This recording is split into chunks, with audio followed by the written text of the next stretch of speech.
রব্বুল আলামিন বলেন, গোলাম ও আমার ইমানদার বান্দারা, শোনো শোনো, লা তাসুবুল্লাযীনা ইয়াদউনা মিন দুনিল্লাহ ফায়াসুবুল্লাহা আদওয়াম বিগাইরি ইলম।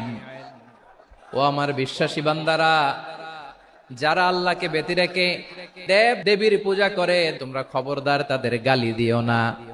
যদি ওই দেবতাদেরকে গালি দাও, তাহলে ভুলবশত, শত্রুতাবশত তারা তোমাদের রব আল্লাহকে গালি দেবে, ঠিক কিনা?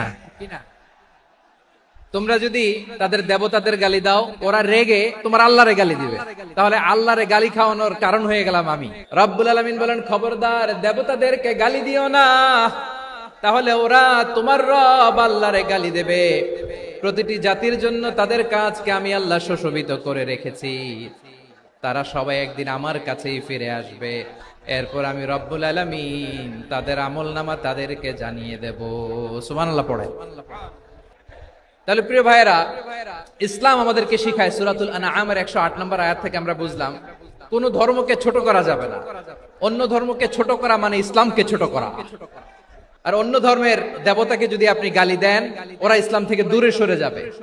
যাও ইসলামের প্রতি আকৃষ্ট হয়েছিল, আর কোনোদিন ইসলামের ধারে কাছে আসবে না। আওয়াজ করে বলেন ঠিক কিনা? এজন্য কখনো কোনোদিন অন্য ধর্মের দেবতাদেরকে গালি দেয়া যাবে না। অন্য ধর্মের কোন দেবতাদেরকে আমরা গালি দিব না, গালি দিব না, বরং ইসলামের beauty, the beauty of Islam, ইসলামের সৌন্দর্যকে আমরা তুলে ধরবো।